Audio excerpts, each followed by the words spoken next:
Her turning point was a TEDx Talk that she gave in 2015 that spoke about failure for the first time ever in front of her family and people who knew her as a successful corporate high flyer. Today's episode is about Boonsiri Somchit Ong, who turned away from a cushy corporate job with everything done for her to running her own business. And she laughed about it, saying that she felt kind of stupid as she didn't know how to do basic IT stuff like figuring out her laptop when she first got into her business. Hello and welcome to Season 2 of the Womenpreneur Asia podcast, and I'm your host, Krista Good. Through Womenpreneur Asia, I hope to bring you stories of inspiring yet down-to-earth women in business across Malaysia and Asia. This episode is sponsored by Reebok Studio. In today's episode, I spoke to Boonsiri Somchit Ong, who is the co-founder and chief conceptualist of Xtrategize Technologies Sdn Bhd based in Penang, Malaysia. Xtrategize offers consulting, coaching, mentoring, learning, and development services. Boonsiri is heavily involved in training clients in the global services industry, and she also does senior leadership training through experiential sharing. Boon is well known in the multinational corporation circle, as she had spent more than 30 years in this industry before she left to start her own business. She was the main driving force behind AMD's global services that serviced all of AMD's offices and facilities around the world. And she was AMD's global services VP and managing director. In this endearing interview, which had so much fun, we spoke about how she didn't panic during the pandemic, because she already had learned it the hard way before, how she connects with millennials as she loves BTS, and how she decided to talk about failing her Form 6 examinations openly in a TEDx talk, and how subsequently she wrote about her life in a village as a child and the leadership lessons she learned, and now her book has become a Malaysian leadership book that is used in corporate training programs. She shared many more nuggets of wisdom about being a woman, being fearless, and never letting others put you down. Now let's get into today's episode. Welcome to the Womenpreneur Asia podcast, Boon. Well, thank you for having me. So Boon, whenever I get my guests on the show, I would like to ask them the first question. Usually I start with the entrepreneur journey, but these days I would like to ask you, who are you as a woman, Boon? Okay, if you had asked me this question a couple of years back, I think my answer would have been, I am a corporate person and a lady boss. But I think my life has changed a lot since I left corporate. I will tell you today, if you ask me that, I would say I am a partner, I am a mother, I am a sister, I am an auntie, and I am just a woman who's having fun with my life. I think the last part where you say a woman who's having fun with her life, I think that probably encapsulates you a lot. Wouldn't you say? I think the new me, I call myself the new and improved version. Yes. New improved, yes, I like that, new improved version. So now that we know a little bit about you as a person, as a woman in that aspect, so let us know a little bit how you came to be in the business that you're in right now. Okay, so it happened, I guess it was supposed to happen. So I got to go back a little bit in history. So all along, both my husband, Tony, and I have always been in corporate. Right? We met each other when we were both junior accountants, got married, and our careers grew together. And then we both had global careers. But my husband has always wanted to be an entrepreneur. But the funny thing was he always wanted me to be the first to leave corporate to become the entrepreneur, not him. Why? Why? He felt that I had the personality to do it. See, between the two of us, I'm more the person who likes to go out and, the extrovert. And he's always thought of himself as an introvert. But I'm going to tell you, he's much better at business and dealing with customer than I am. And I'll share that with you later. Just remind me to talk about that. But he felt that I should be the one to leave.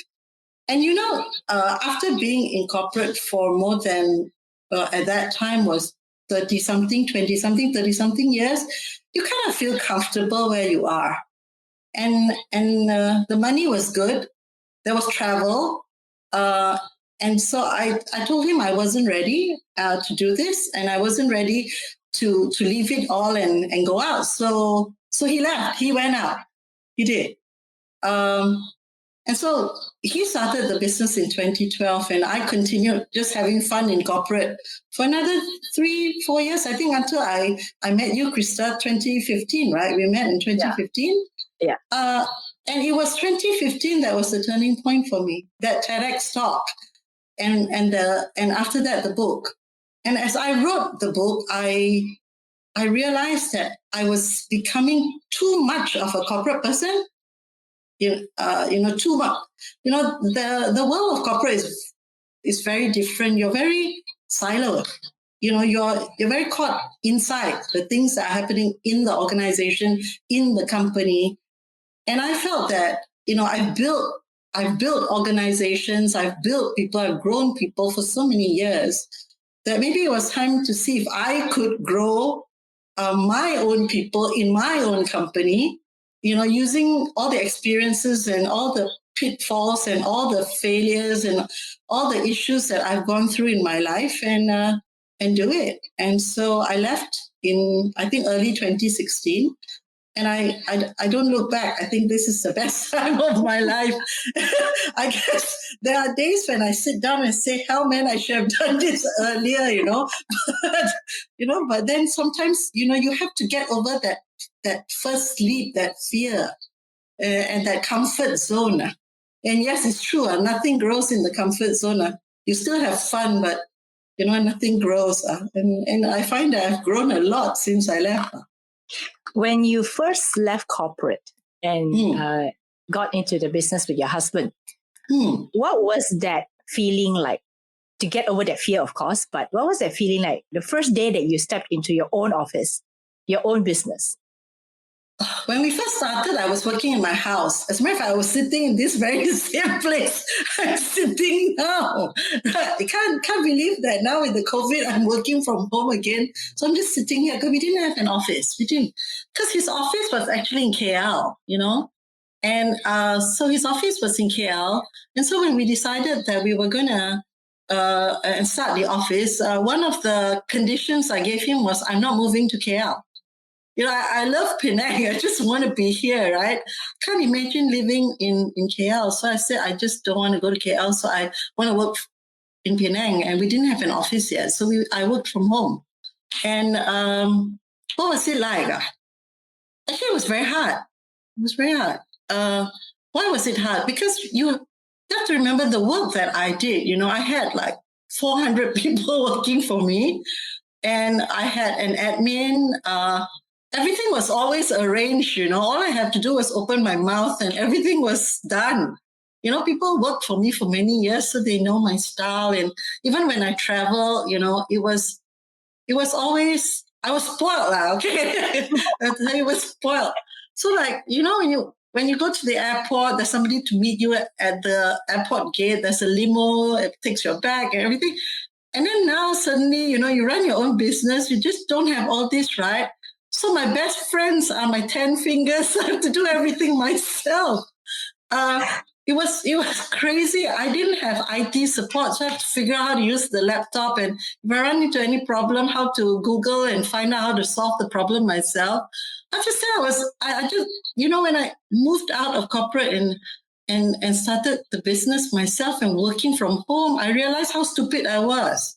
I mean, really stupid, because I don't know how to do so many things. I don't know how to fix my laptop. I don't know how to fix my phone. I didn't know how to do like Bluetooth, this, that. I mean, imagine if COVID had happened there, I would have died. I would have fainted, But it's a learning experience. And, at that age, for me to learn, it was amazing. Google is truly, truly, truly my friend.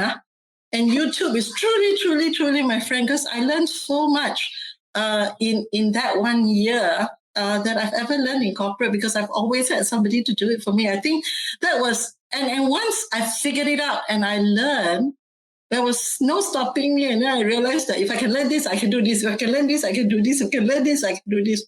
So even when COVID happened, right, I didn't panic because I already went through the worst, right, of being a stupid person and now learning something. So I guess I could learn something again. So learn how to use Zoom, Cisco WebEx la, MS Team la, Google Meet la, you name it, all of it, So I've all installed and I figured out how to use it la. So I think it's just a mindset thing, like Krista. And you embraced it. Yeah, I enjoyed it. So let's come back to talking about your business a little bit. What do you do in the business, and what kinds of services or products do you offer to your clients? Okay, so there's actually twofold to the business. One is the training and development side, which I really enjoy doing. It's like my passion. It's my way of giving back to the next generation. And then there's the consulting side, which we also do based on client requirement. It's not something I enjoy that much, but my husband is really good at that. So that's mainly his area. So I do a lot of training, and a lot of training that revolves around shared services and global business services, because I'm kind of like that was my life for many years. I started the shared service. You were the expert in it. That's what they call me, which I'm like, it's a learning thing, I'm still learning. So I still do that. A lot of my clients are in the global business services industry. I share with them the pitfalls and what you should look out for when you do that. I also do a lot of leadership courses, especially for senior leaders. And especially during this time in the pandemic, there's a lot of courses that we actually do about, leading from the heart, and from, and about empathy, and also about how to deal with things virtually, and a little bit about mindfulness as well. Because I think a lot of people are getting burnout from working from home. And sometimes as bosses, we forget.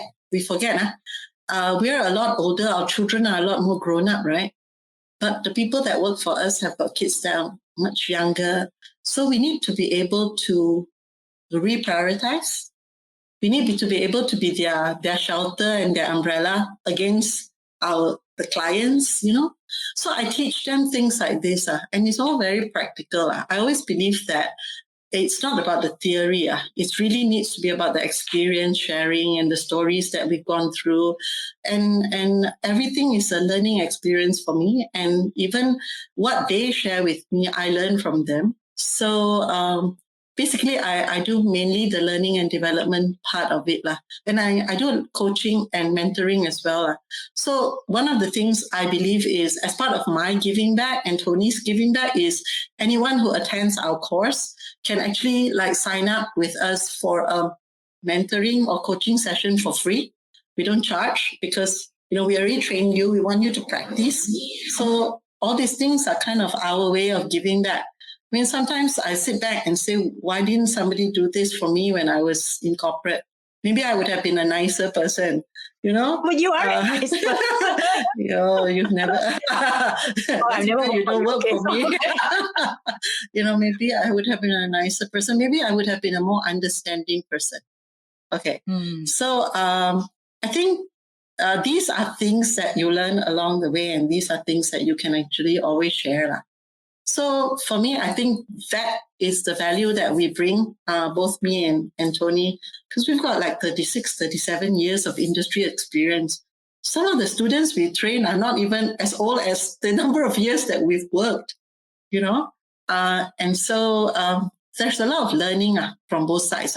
I learned how to deal with the millennials. It does help the fact that I'm a BTS Army General. So so we can always talk about BTS because then we can connect, right? So I think that's basically the business that we do. And I enjoy it. I really enjoy it. Then let's get into two things I want to talk about also. Your TEDx Talk and your book. Okay. So both are very interesting because I read your book I've attended your TEDx Talk too. So let's start with the TEDx Talk. So at that time in 2015, you talked about failure. And you spoke very openly about something that was negative and something that was totally like most people do not even talk about, but you put it out there. Most Asian people do not talk about it. Asians, yeah. And you put it out there. Can you tell us a little bit more about why you structured your talk that way, or why do you choose that story to start off your TEDx talk? I think one of the things I have learned is that some of the things that you go through in life, especially failures, it's not something that you should be ashamed of. And unfortunately, I was ashamed of that for many years, too many years. I never told my kids about all this until after the TEDx talk, because you always don't want your kid to think of you as a failure, right? But the thing is that if you've never failed, you've never tried hard enough. I learned that in business as well. And if you've never failed, you never learn. Right. I think my failure was the reason why I was able to do all the things that I used to do and all the things that I planned to do is because I failed before and I failed miserably. To fail your Form 6 is actually quite horrendous, to the family and also to me. And, to the Asian, it's like if you fail like a major exam, your life is probably like should be over, right? I mean, that was that generation now. But, for me, it's like, so what? You failed. You figure it out, go and do something about it. And I was lucky I figured out what I was going to do, by luck, going to Thai College and doing my ICMA at that time and passing it. And, that failure taught me that I needed to put in effort, and I really put in a lot of effort in Thai College. I really did. And what it taught me was that I wasn't stupid. Was that a way for you to feel like, okay, you didn't do so well in Form 6? And therefore, now you've got another chance. You got to really do something, like really put in a lot more effort. Or was it something that you felt that, well, since you've been given this chance, you want to really, I don't know, make the best of it or prove to yourself? I think it was like all three that you mentioned. I needed to prove to myself that I was not dumb. I needed to prove to my family that something's going to come out of this, because my father's paying for me to go to school.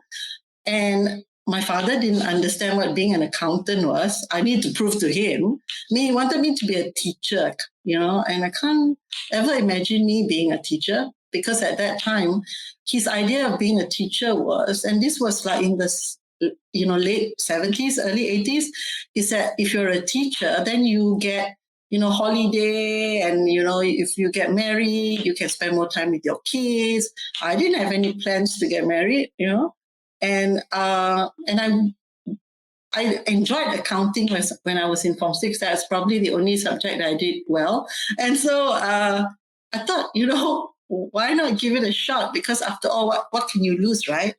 So, and once you're so down, the only way is up, So that was the reason why I went into Thai College, and Thai College gave me a chance. And today, anytime if Thai College calls, I'm there. I will give.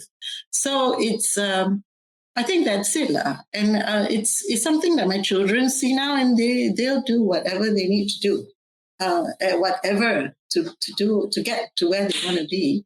And I think it's very important. And TEDx taught me that because I didn't know when I came out on stage to talk about it, how the audience would react. Because you have to understand, these are all Asian audience. Whether people would say, oh, she's a fake and didn't even pass her exam. How did she even get to that position and all that? But people were so nice. And there was even a professor who wanted me to come and talk to his students about it's okay to fail. It's okay. And the thing is, I think that was the reason I decided to talk about it. And I'm glad I did. And after that, I got more than enough guts to write about it in my book and to write about all the stupid stuff I used to do when I was a kid in my book. And amazing thing is the book is now actually a training program that I have used to train many multinationals. And one actually has it as a training program which started with their senior leadership and has rolled all the way down to their engineers. And these are engineers. And another one that I'm in the process of training started with their managers, and now are rolling down, and also now going back to their senior leadership. So I think they resonate with the fact that it's actually a Malaysian leadership book, because people talk about, in Africa, they have this thing called Ubuntu, which is like coming together and working as a team and working as a group. And for me, in the book, the emphasis is on something called sekampung, which is all of us are living in this village, and therefore we have to help each other. And I think the COVID has taught us that, really this is a village. And if, like my neighbors and I, we buy food for each other and we share plants, and I give her tomatoes and all that. And so this is truly a village. And so we really need to help each other, because if not, we cannot survive. Was the book a result of that TED Talk? I think so. I think it was. I think it gave me that confidence, and also it helped me push that fear back. And so now when I have fear, right, it's very strange. I tell myself, look, wait a minute, this is not fear. This is focus, engage, assess, and respond. It's not fear. So you need to focus. What's the issue here? You engage with it. That means you don't run away. You look it in the eye and say, what can I learn from this and what can I do? So you assess the situation. What's the best options that I have? And then come out with a response, not react, respond. Because when you respond, you actually think. When you react, you get emotional. And I'm going to tell you, it's better to respond than react. Yeah. Well, that's a great acronym. Yeah. That's a great way of letting people really think through that process, right? If you're in a fearful state or you feel scared about something. Okay, so coming back to your TEDx talk, right? After you said what you said on the stage for 18 minutes, your family was your family in the audience? They were, right? My husband and my daughters were. They were. Okay. What was the family's reaction? Or did they even know that you were going to talk about that? Or they had no idea? Oh, they knew. Okay. They knew. So my husband knew. My daughter, they just enjoyed it. That's it, Yeah. And but they were proud of mommy, right? Yeah, but it's very strange, Krista. I mean, and this is mainly because it's also womenpreneur. I just want to share this, and maybe we're going a little bit off topic, but for the women entrepreneur and all those women who are working, don't be ashamed of what you do. Don't let anybody put you down.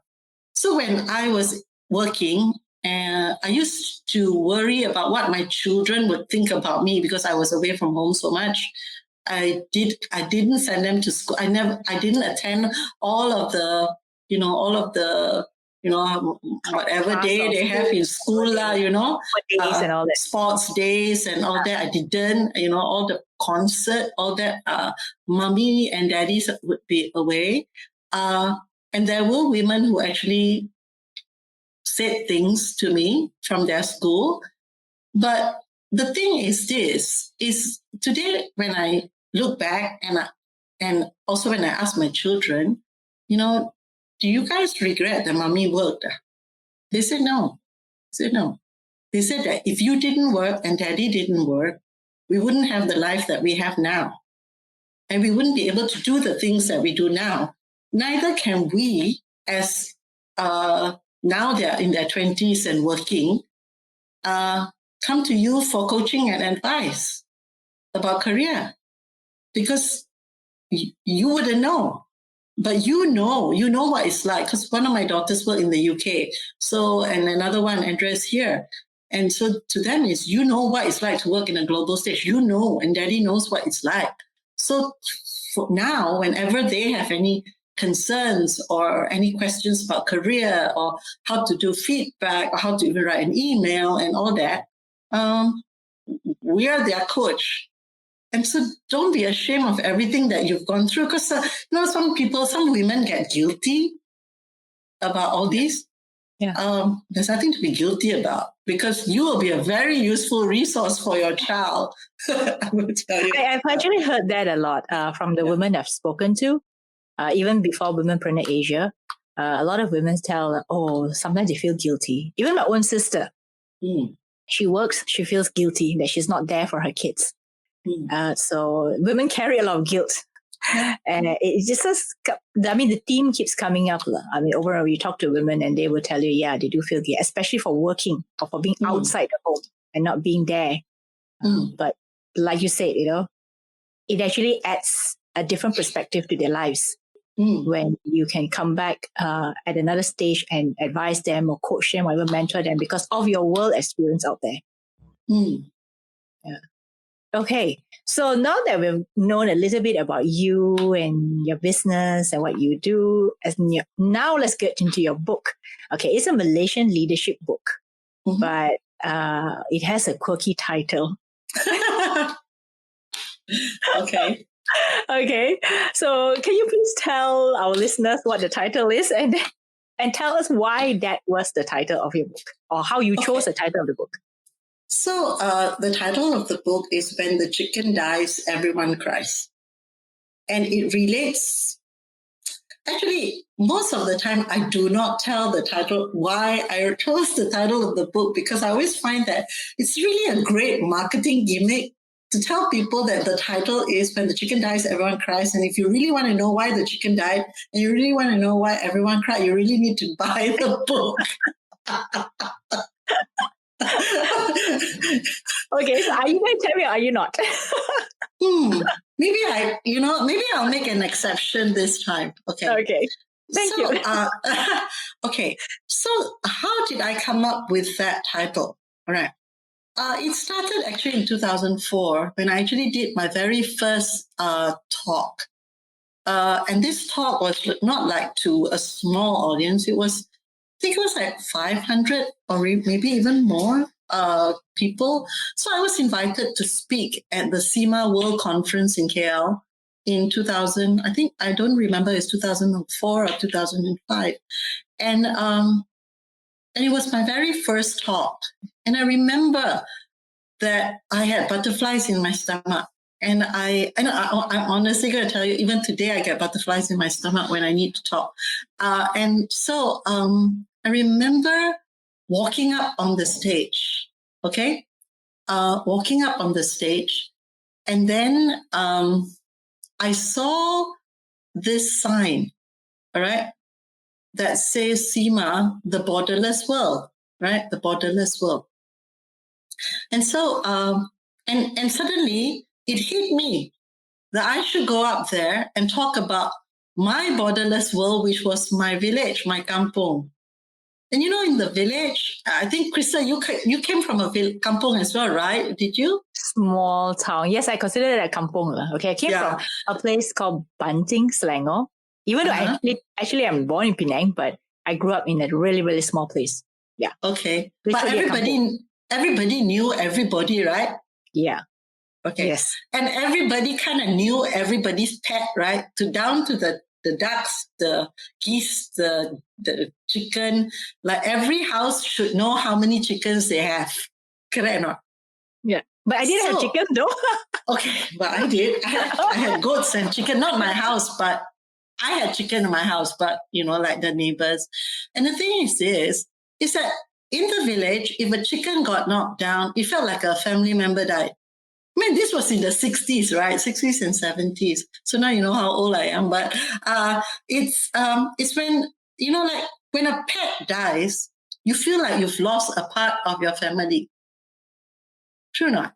Even birds, like birds die, and when birds fall, and we would take care of the birds. Even when that bird died, we cry, right? Yeah. So it's the same. That's the reason I came up with that title, because I think if everybody treats everybody like family, things are just gonna, not like it is now in the world, but everything will just, everything will fall in place lah.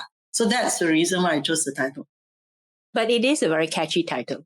I know, right? Yeah. And then people are like, what is it with the chicken? Okay. Oh, do you? Okay, go ahead.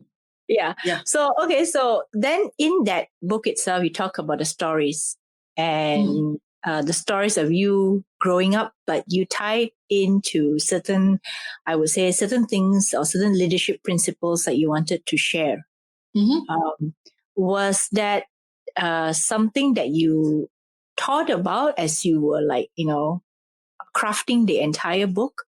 Was that something that after that, of course, not just now you mentioned that now you have this whole training and course based on the book. So was that also something that you strategically planned out? I know you have a strategic mind. I've never thought of myself as having a strategic mind. Okay, but never mind. Thank you for that. I think when I wrote the book, I always felt that everything that happened to me, especially when I was walking up on stage and giving that talk, somehow got me thinking that, wait a minute, if coming up on stage and talking about my kampong and the chicken and one village links back to leadership and links back to how I have learned about leadership from my own stories growing up, maybe this might be interesting to write about, So that's how it came about. I don't think it was strategic. I think it was by accident. I think it was like an kind of moment that you think, oh yeah, maybe you should just do that. It's like one of those, like, when your light bulb goes off and you're like, oh yeah, this, so that was how I think it came about. Okay. But everything just fits perfectly, right? Now you've got the program and the training and all those things. It wasn't planned. So I'm going to tell you, there are certain things in life that you can plan, and there are certain things in life that fate just throws at you and you better grab it and just go, I think, and I think even in entrepreneurship, if somebody tells me that they have planned everything down to the nitty gritty, I'm going to tell you something is going to throw a wrench in there, and you just got to go with the flow. And I think when you go with the flow, you actually enjoy it more because you actually come up with more ideas rather than just a normal straight road, right? Yeah.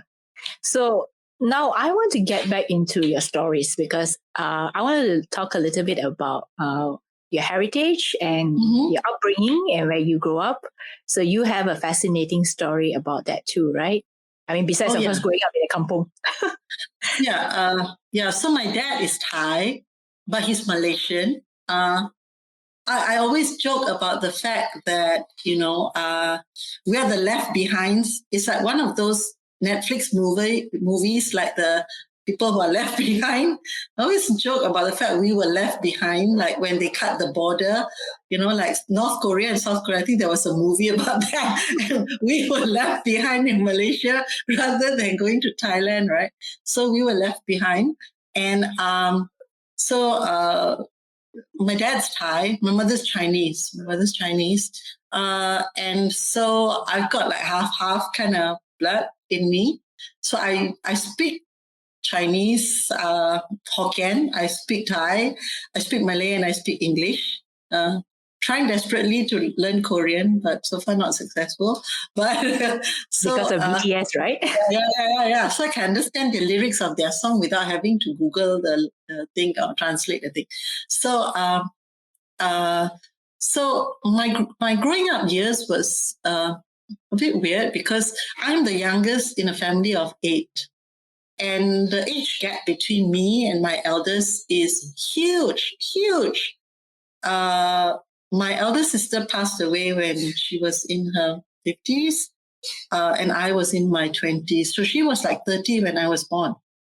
30. Yeah. Wow. That's a really huge one. Usually people like 15 years or, 13. 18 years, about 13. Yeah. The family joked about the fact that my brother and my sister would take me for my checkup when I was a baby, and they actually thought these were the parents, but these were my siblings. Yeah. So, and my mom had me when she was 48.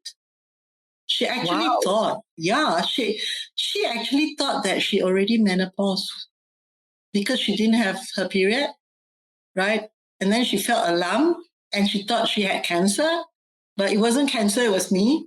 And the weird thing is, I was born in June, so I'm cancerous anyway, right? And so the age gap is really, really huge.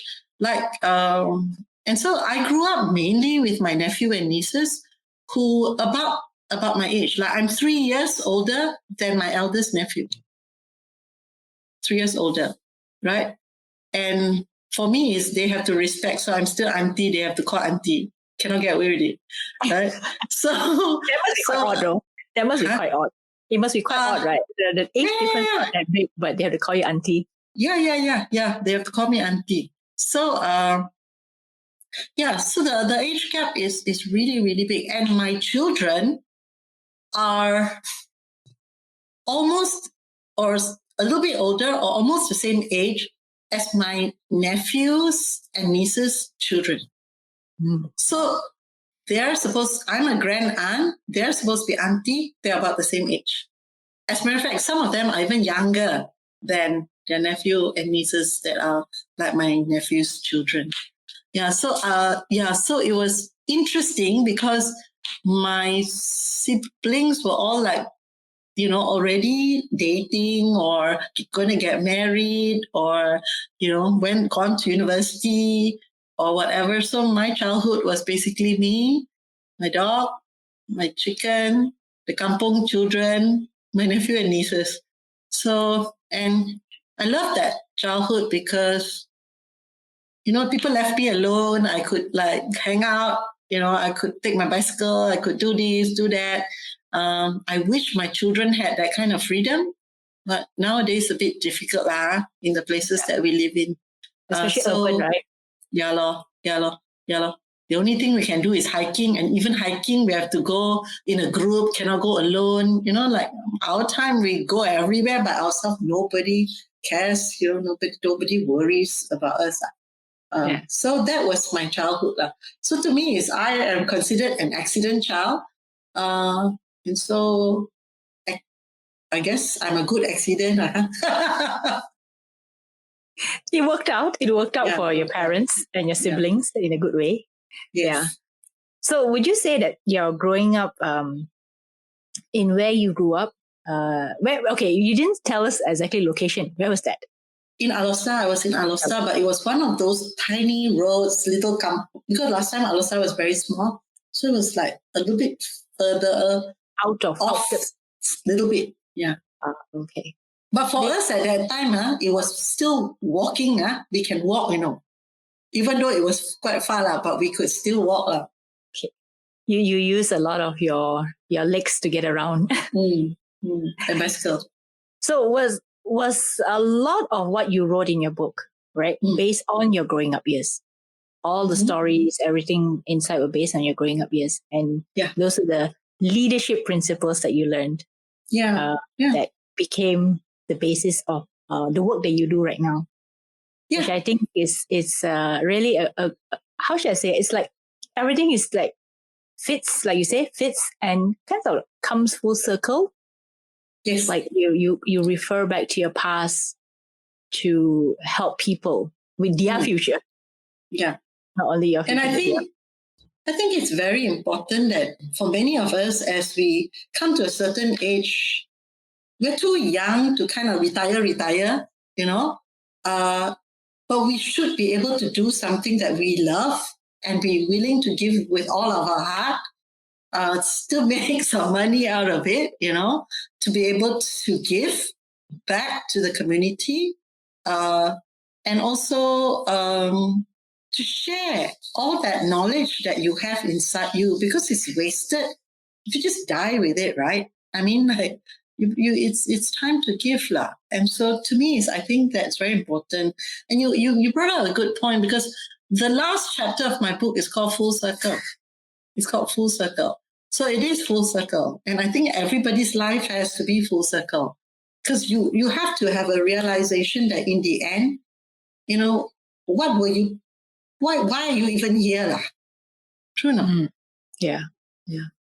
So I also want to talk a little bit about, okay, so when you were in the business from corporate, like you got out of corporate, you got into business, were there any challenges? I mean, besides the one you say, like you have to do everything on your own and you have to figure out your stuff on your laptop and all that, were there any challenges when you first got into business?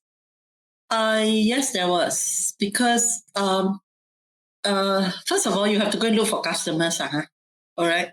And sometimes when it's very weird, because how do I say it? I find it very hard. I don't know about you, but I always find it very hard that when you go and talk to people, that you have to share all your credentials, and all your position and your title and what you did before in your previous life. Because to me, that is like weird lah. All right, it's like weird. But I found that sometimes in business, people won't do business with you until they really know your background. True or not? Yeah. And it's not just talking.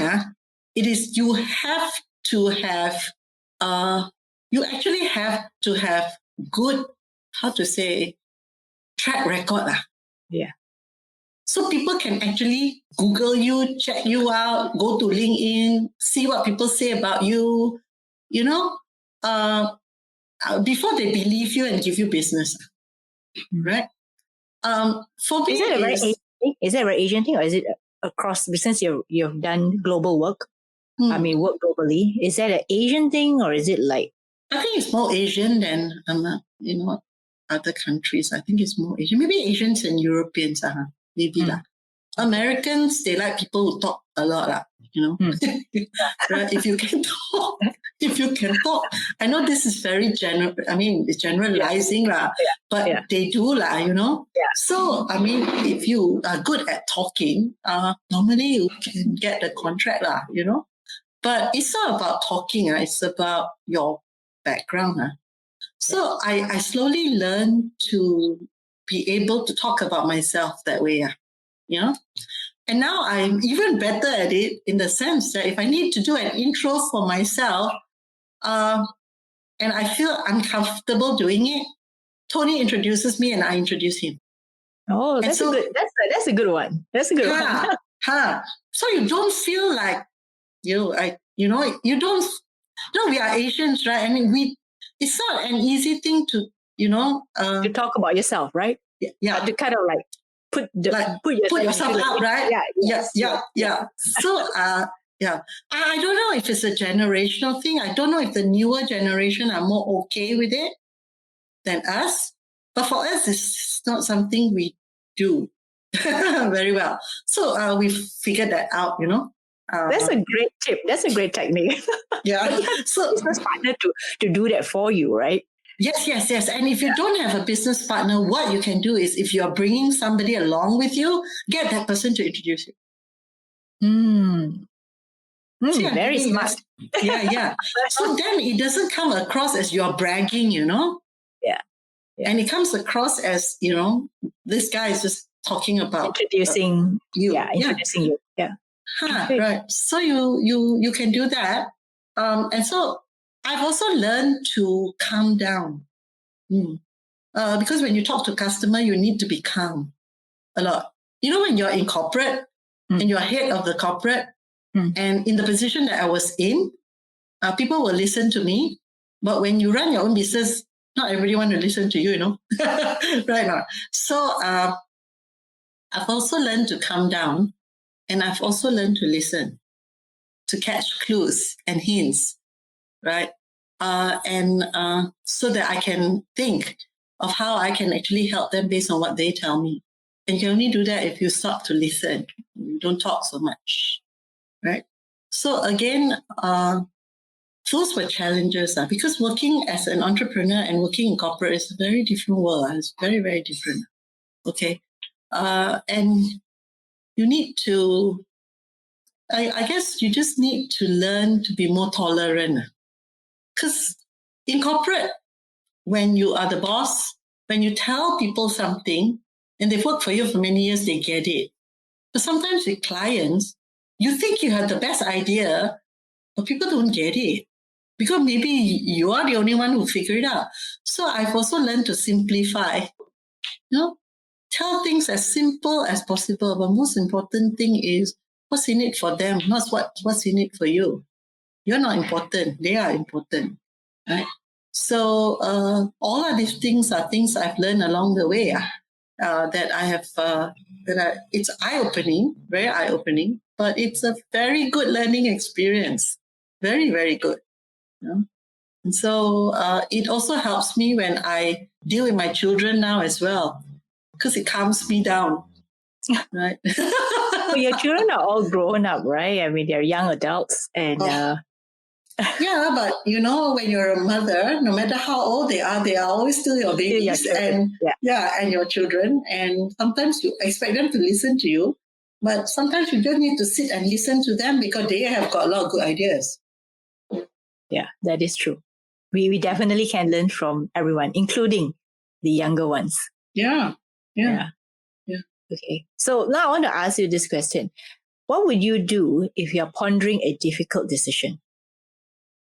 What would I do if I'm pondering a difficult decision? Yeah. I would write it down. I would write it down, I think if I had a difficult decision to make, I would write the thing down, right? And I would look at it as, okay, so what exactly why do I have to make this decision? Who's going to be impacted by this decision? And then write down all the different alternatives that I have, and this goes back to thinking like corporate again. Write down all the alternatives that I have and look at the alternatives and the impact on the different people that, that each alternative will have, and then come up with a, like a suitable recommendation that if possible will kind of like solve the problem for everybody. And for those people that my decision cannot solve the problem for, I probably will sit down with them and tell them why I made this decision and why I think this is important for the whole, and not for an individual, and how maybe after this decision is made, we can work on their own issues to see how we kind of get them aligned to it. But I would also bounce this decision by idea off others, because I think sometimes when you make a decision which impacts people and lives, you should actually get to hear it from different points of view, because you might be biased, based on your own experiences and your own values and your own beliefs, and you might leave certain things out, which is actually very important. So for me, I would bounce it off different people and get different ideas. And in the end, if I make that decision, I would probably tell everyone why I decided to go this way or that way. And in the end, how we are going to figure this out and get going with it. So the people that you're going to get some advice or input from, would they be the people who are involved? Are the direct, how should I say, the people who will be impacted as a result of the decision, or a totally different bunch of people, like people who are probably your friends or people who may not be impacted by the decision? Would you include people who are impacted by the decision? I would. And I would also include people that are observers, because sometimes you need the observers to tell you. Sometimes when you're caught, like it's the forest and the trees, when you're caught in the tree and the jungle, you can't find the path to go out, right? But if you're able to, like a drone, fly above it, you can see that's a path, there's a river, there's a mountain, there's the rocks or whatever. I think you need that drone.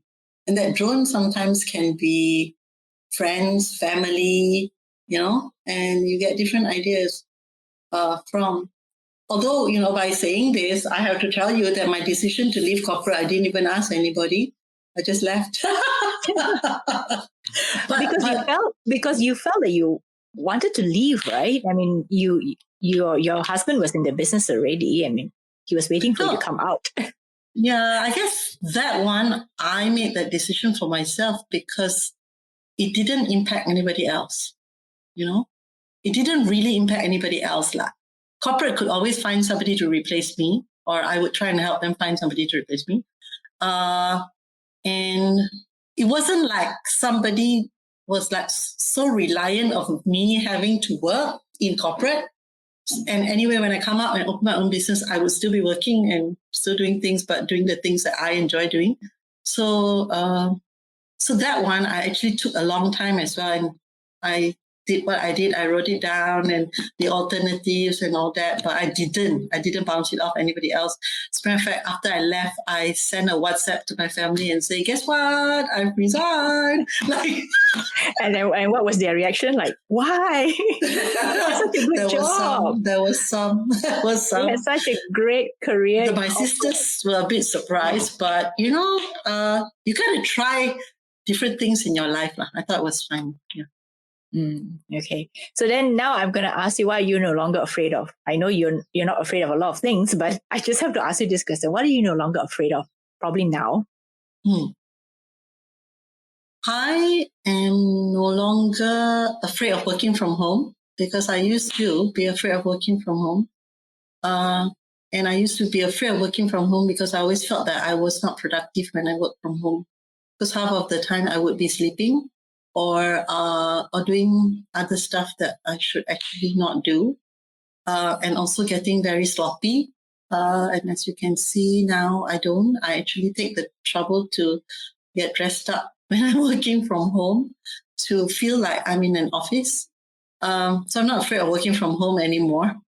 I'm not afraid of challenges, like any challenges that are related to business anymore. Because in the past, when you are in corporate, you actually are under a big name. Money is never an issue, So you actually, it's an issue because you have to go fight for budget. But, after working for so many years, you're pretty good at that, right? So now you got to figure out, how to make money on your own and how to get there. And I think I've gotten over that fear. Of like, what if we don't make money? Or what if we, like this? And I think it's no longer about that. It's about, to me, is, we have to do the best that we can do and prove and offer the best service that we can offer to our clients. And I think everything else will fall in place after that. So to me, that's it. And even the COVID, when it happened, it was so strange. Krista, if I told you this, you wouldn't even believe me. I didn't even panic. Like people panic about their business, right? I'm like, okay, so I can't go teach face-to-face. What options do I have? So I started like listing down my options. So this is the decision-making part, right? Like, what do I do? And then how can I still have fun when I train? Because to me, it's not just about my participants having fun. It has to be that I need to have fun. I can see that. Boon. You have to have fun. I have not seen you in a situation where you're not having fun. Yeah. Let's put it this way. Yes. Because I am the kind of person that if I don't have fun, I will quit. So I have to have fun. And so if I'm going to have fun, so you might as well have fun with me, right? Yeah. So we sama-sama, right? So it's like that kampung feeling, right? You're in the same kampung, man. Let's go have fun. So we came up with crazy ideas of how to have fun through our online classes, and people are having fun, and we laugh and we joke, we tell stories, I think, people spend so much time in meetings and on emails and on their instant messaging and all that. I think they deserve a break. So why don't we give them that break while they have that break and they learn something? And on top of that, the companies pay us and 2% of our revenue goes to charity. So it's like that's giving out to another, something else that's helping somebody else. So why not, right? But you're having fun as you channel this. So I think I've gotten So that's over a triple that. win. Yeah, That's a triple win, it's a right? triple win. So I think as an entrepreneur, I think that's like the biggest thrill I have is the fact that when I look at my, and I'm going to tell you, just the finance person in me, every class that I train, I run a P&L, okay? So because I want to know how much revenue is going to go to charity. It's not so much the bottom line, but how much am I going to give to charity? So we're sponsoring a child through university from first year. He's in third year now. He just sent me his result. He said he was very sad. I was looking at his result. It's all A's and B's. I don't know why he's sad. I mean, if you fail, then... Is this a Malaysian student? Yeah, lah. And I somehow sent him and said, congrats, good job. And he said, I don't even know why he's sad. I'm actually going to tell him, I don't know why you're sad. It's A's and B's. Like, so what, So I think, to me, is the ability to be able to give back now. It's fun. And we did like training for Adventist Hospital where we actually gave the proceeds back to the hospital as charity, things like that. And I'm actually thinking of what else can I do? Krista, if you come up with any idea, what else can I do to help society? And I don't mind doing it. It's if I can fit it into my schedule, because, it's like back to back, but if I can fit it into my schedule, I'll do it. And also make business, right? And and it also makes business sense. Like, means you train someone, you do something, at the same time you can give back to the community. Yeah. So sometimes we do this in the sense that like certain of our clients, like if they pay us, right? And then we take that money that they pay us, we donate the whole amount out. So it goes into a charity, and the charity could be theirs because like if they have a cancer fund or they have any fund, I'll give it back to you, So it's, these are things that we do lah. And I think it's a nice feeling to be able to do that, and not call yourself like a NGO or whatever. It's not like, it's still a business. Yeah, that's fantastic. So I think those who are listening to our conversation today, if they have any ideas for you, probably they can connect with you and hook up with you, and then probably, if they have anything. I'll be more than happy. Yeah. To help out anyway. I mean, based on the schedule, if I have the time, yeah. Yeah, definitely. Okay, so we are almost at the top of our hour, but I would like to ask you the last question. Okay, what's the craziest thing you've ever done? The craziest thing I've ever done. I've done a lot of crazy things, so I have to think carefully. What crazy things? I think for me, when you say crazy personal or crazy career? Can be either, right? Crazy. I know you've had a very colorful career. You've had very interesting career. I mean, and you've given some really interesting talks. But what's like the crazy things that you've done? Sometimes when I ask this of my guests, they have to think, I think the craziest thing I've ever done is crawl into a drain to touch a snake. And why would you do that? Because I needed to prove to the boys that we were not sissies. Was there a snake in the drain? Yeah, there was. An actual snake? A real life one? It was. Oh, okay. Yeah, it wasn't a toy. Well, we weren't sure whether it was dead or not. But it was also to, when I touched it, it was actually dead. And I actually caught it and brought it up. And actually the boys ran away. And the girls just stood there and looked at them running away. I think that was just... you. And how old were you? I was probably maybe 8 or 9, 10. God, you're brave. Oh, and today, I mean, we've caught snakes in the house before, and my husband and I do it ourselves. The bigger ones we call bomba because they're too big. I cannot. We've got You can't wrestle. You can't wrestle the snake. And I think when you get older, this one, the fear, you cannot be focused, engaged. No, because they might just like kill you, right? So I would say that I think that was the craziest thing I've ever done.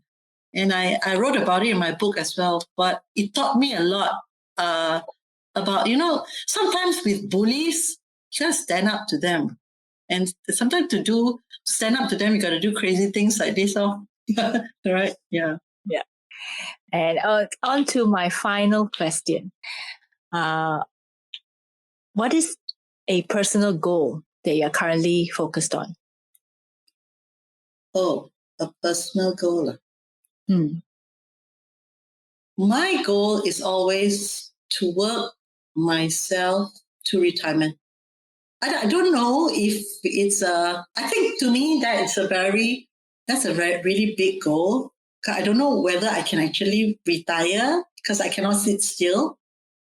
But I'm going to tell you that COVID has taught me a lot of things about me that I never knew I could do, which is like I really enjoy gardening now. I really enjoy home makeovers. I actually enjoy cleaning now, which I never used to. I'm pretty good at painting now. I've sold some of my art pieces and the proceeds I donated to charity. I actually enjoy painting and I guess it has come to a stage maybe that I would like to grow the business or rather develop the business to a point when I can hand it over to my daughter to run with it and for me to step back and just be advisor. But maybe the young people might not want us as advisor lah. But just to do stuff that I want to do. And maybe when we can travel, then Tony and I can travel lah. So I think that is my goal lah. That really comes full cycle lah. Yeah. Full circle. Yeah. Yeah.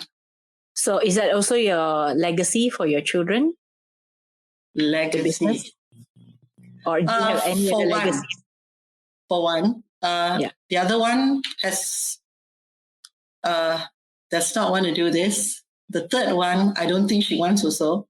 So only for one. And so if she can drive this, she's doing her master's now and learning about business and all that. And if she can take this and run with it, then good for her. Go for it, I think it's, but we just have to build not rocky foundation. I wouldn't want to make it super strong because I think I want to still leave it a bit rocky. I know it sounds terrible as a mother to say this, but I think when you leave a little bit rocky, then they have to find a way to make it strong and then they learn. Because if you make everything too strong for them, you never learn, right? So you have to leave it a bit rocky. And then after that, they have to go and figure out how to make it stronger for themselves. Okay. Wow, that's a great way to end our 1 hour together. Where can people find you online if they want to connect with you? All right. So you can go to www.xtrategizetechnologies.com for anything. So you can leave a message there, or you can find me. Don't go to my private Facebook page because I don't normally connect with people I don't know. So I would say go or send me an email at boon.somchit@xtrategize.com. And I'm pretty good at answering emails. Yeah. I won't give you my phone number because I'm really bad at answering phones. Because I always have my phone on silent. So go to get me at my email or connect with us at our website, and I will normally answer very fast. Yeah. Okay. Thank you so much for a delightful 1 hour listening to you and your stories. I've known you for a while now, but every time I connect with you, I think you have something new to teach me. And that is why one of the things I have to tell you is that you're also nominated to be on this podcast. You've got fans out there. Yeah. Oh, wow. Thank you very much to my fans. So thank you so much once more, and we'll see you again. Yes, thank you. Thanks for listening to this episode.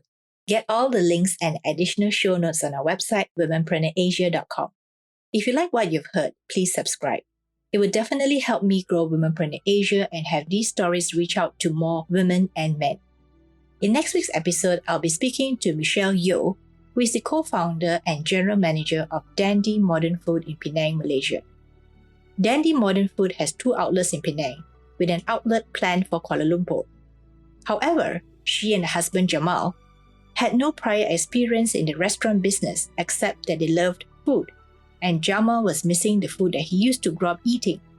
But surprise, surprise, this is not their first business. When she started Dandy Modern Food, she and Jamal were already running a security systems business. Join me next week for insights into the food and beverage business, plus find out how this Sarawak-born woman came to run a successful Penang-born brand named Dandy, which features modern yet casual Mediterranean-inspired food. If you're interested in starting out your own food business, join me next week to listen to Michelle's story.